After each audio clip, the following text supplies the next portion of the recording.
सुबह से ही आसमान पर घने काले बादल छाए हुए थे। लगातार हो रही बारिश ने पूरा गांव सुनसान कर दिया था। कच्ची गलियां कीचड़ से भर चुकी थीं। तेज हवा पेड़ों की टहनियों को हिला रही थी। दिन के समय भी ऐसा लग रहा था जैसे रात उतर आई हो। इसी गांव में रहता था अमन। आज वो सुबह से घर में कैद था। रोज शाम को दोस्तों के साथ क्रिकेट खेलने वाला अमन बारिश की वजह से बेहद बोर हो चुका था। उसने खिड़की से बाहर देखा और धीरे से मुस्कुराया। उसे एक ही जगह याद आई, मोहन काका की चाय की दुकान। चलो कम से कम काका की चाय पीकर ही आता हूँ। वैसे भी घर में बैठे बैठे दम घुट रहा है। छाता उठाकर अमन बारिश में निकल पड़ा। ठंडी हवा उसके चेहरे से टकरा रही थी। गांव की गलियां लगभग खाली थीं। दूर कुत्तों के भौंकने की आवाज और बारिश की बूंदें पूरे माहौल को और डरावना बना रही थीं। करीब 10 मिनट बाद वो गांव की सबसे पुरानी चाय की दुकान पर पहुंच गया। मोहन काका की दुकान करीब 40 साल पुरानी थी। लोग कहते थे ऐसी चाय पूरे जिले में कहीं नहीं मिलती। लेकिन एक बात आज तक कोई नहीं समझ पाया। गांव की हर दुकान रात 9 बजे बंद हो जाती थी, लेकिन मोहन काका अपनी दुकान रात के 2 बजे तक खोलते थे। काका एक कड़क चाय बना दो। आ गया तू। मुझे लगा आज बारिश की वजह से कोई नहीं आएगा। काका आपकी चाय छोड़ी जा सकती है क्या? अमन बेंच पर बैठ गया। तभी उसकी नजर दुकान के कोने में बैठे 2 आदमियों पर पड़ी। दोनों पूरी तरह चुप थे। उनके सामने चाय के कुल्हड़ रखे थे, लेकिन अजीब बात यह थी कि दोनों के कपड़े पूरी तरह सूखे थे, जबकि बाहर मूसलाधार बारिश हो रही थी। काका ये लोग कौन है? मुसाफिर हैं, बारिश रुकने का इंतजार कर रहे हैं। अमन ने ज्यादा ध्यान नहीं दिया। चाय की खुशबू पूरी दुकान में फैल चुकी थी। उसने पहला घूंट लिया और मुस्कुरा दिया। वाह काका, आज भी वही स्वाद। अरे स्वाद चाय में नहीं, नीयत में होता है। कुछ देर दोनों इधर उधर की बातें करते रहे। फिर अमन को वही पुराना सवाल याद आया। काका एक बात पूछूं? पूछ। आप इतनी रात तक दुकान क्यों खोलते हो? कोई ग्राहक भी नहीं आता? अमन की बात सुनकर मोहन काका अचानक चुप हो गए। उनके चेहरे की मुस्कान धीरे धीरे गायब हो गई। उन्होंने दुकान के बाहर हो रही बारिश की तरफ देखा, फिर धीरे से बोले, हर रात ग्राहक नहीं आते, लेकिन बारिश वाली कुछ रातों में ऐसे मेहमान आते हैं जिन्हें इनकार नहीं किया जा सकता।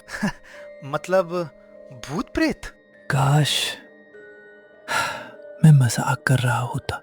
दुकान में अचानक सन्नाटा छा गया। बाहर बिजली जोर से चमकी। उसी रोशनी में अमन ने देखा दुकान के कोने में बैठे दोनों आदमी एकटक उसी की तरफ देख रहे थे। उनके चेहरे पर धीमी अजीब सी मुस्कान थी। अमन ने नजरें फेर ली। तभी मोहन काका ने गहरी सांस ली और बोले, आज तुझे अपनी जिंदगी की सबसे डरावनी सच्ची घटना सुनाता हूं। अगर हिम्मत है तो पूरी सुनना। मोहन काका कुछ पल तक बाहर गिरती बारिश को देखते रहे। फिर उन्होंने चूल्हे की आंच धीमी की और धीरे से बोलना शुरू किया। आज से करीब 7 साल पहले की बात है। बरसात का ही मौसम था। मैं शहर से दुकान का सामान लेकर देर रात लौट रहा था। बारिश इतनी तेज थी कि सामने का रास्ता भी साफ दिखाई नहीं दे रहा था। उस समय गांव तक पहुंचने का एक ही रास्ता था, एक पुराना पत्थर का पुल जिसके नीचे बरसात में उफनती नदी बहती थी। गांव वाले रात होने के बाद उस पुल से गुजरने से बचते थे, लेकिन मुझे उन पर विश्वास नहीं था। मैंने सोचा जल्दी घर पहुंच जाऊं, इसलिए उसी पुल की तरफ चल पड़ा। बारिश लगातार हो रही थी।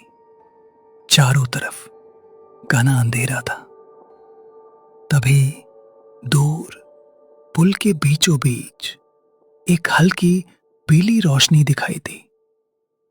ऐसा लग रहा था जैसे कोई पुरानी लालटेन लेकर खड़ा हो। पहले मुझे लगा कोई गांव वाला होगा। मैं उसके पास पहुंचा तो देखा एक बूढ़ा आदमी लालटेन हाथ में लिए चुपचाप खड़ा था। रास्ता भटक गए हो क्या? नहीं, गांव जा रहा हूं। इधर से मत जाओ, पुल टूट चुका है। मेरे पीछे आओ, मैं छोटा रास्ता दिखा देता हूं। इतना कहकर वो बूढ़ा धीरे धीरे जंगल की तरफ चलने लगा। मैं उसके पीछे चल पड़े। कुछ दूर जाने के बाद मुझे अचानक उन्हें महसूस हुआ। मुझे महसूस हुआ कि बारिश कीचड़ पर गिर रही थी, लेकिन उस बूढ़े के पैरों के कोई निशान जमीन पर बन ही नहीं रहे थे। मैं वहीं रुक गया। मेरा दिल जोर जोर से धड़कने लगा। अरे बाबा, जरा रुको। मुझे लगता है मैं इसी रास्ते से चला जाऊंगा। अब वापस लौटने का रास्ता नहीं बचा। तुम बहुत दूर आ चुके हो। अब मेरे साथ चलो। मैं एक पल भी नहीं रुका। मैंने अपना सामान वहीं फेंका और पूरी ताकत से भागना शुरू कर दिया। पीछे से लालटेन की रोशनी लगातार मेरा पीछा कर रही थी। मुझे ऐसा लग रहा था जैसे कोई मेरे बिल्कुल पीछे दौड़ रहा हो, लेकिन हिम्मत करके मैंने एक बार भी पीछे मुड़कर नहीं देखा। कुछ देर बाद मुझे दूर गांव का मंदिर दिखाई दिया। जैसे ही मैंने मंदिर की सीढ़ियों पर कदम रखा, पीछे से आती लालटेन की रोशनी अचानक गायब हो गई। उस रात अगर मैं पीछे मुड़कर देख लेता तो आज तुम्हारे सामने नहीं बैठा होता। मोहन काका अपनी कहानी खत्म करके चुप हो गए। दुकान में फिर से सन्नाटा छा गया। अमन कुछ देर तक कुछ बोल ही नहीं पाया। उसने चाय का आखिरी घूंट पिया और घड़ी देखी। रात के 12:30 बज चुके थे।